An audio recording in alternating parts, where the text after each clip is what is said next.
After researching and writing about Phyllis Wheatley, the thing that mostly stood out in my mind was how often she was forced to prove herself. Like, it was unfair. And it was also, I'm sure, like, disruptive to her creative process. Like, how can you actually write what you really feel, write what you actually want to write about if white people are constantly reading your stuff, publishing their 2 cents about it, and dictating whether or not it's good enough, and their decision as to whether or not it's good enough kind of like rides, your livelihood is riding on that. Like, that was just that was unfortunate, but I also saw in that like a freedom that now I have. Like, I have the freedom. Like, that was something Phyllis really did not have, but I have the freedom to self-publish my own shit if I want to, or find, because those options didn't exist then, but today they do, where I can find a publisher who suits me perfectly, my writing style and everything that I want to say. But then still something that existed for her, I'm sure, and it still exists for me, is like the gaze.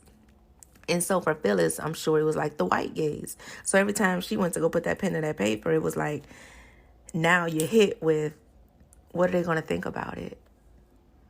And man, and so, and for me, a lot of times it's not necessarily white folks for me, but it can actually be black folks for me. You know, it can be like, what are they going to think about it? Like, are they going to feel like I'm accurately portraying us?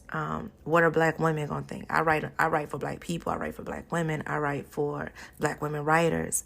I write for mothers. You know what I'm saying? So in all of these various different capacities, where somebody can stake a claim and say like, oh, I love her because she writes something I can relate to. But in that same flip of a switch, they can say, I don't agree with this.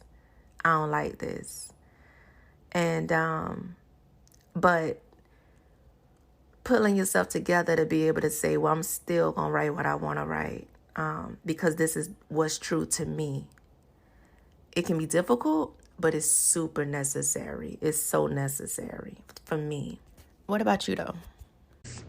I just wish I got to see more into her personal life, like from her point of view. I feel like her works were more so about, Christianity and America and how great America was, and, writing, final words for people that have passed in the community.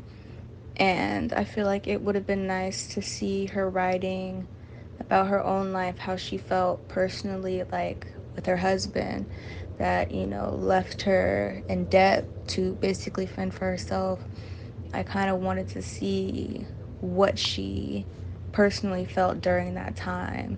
As an artist and as a writer myself, I feel like personalizing my work is pretty much all that I can do. It's what comes natural to me. So it's something that I kind of looked for when I was looking into her work, and I was sad when I couldn't really find it.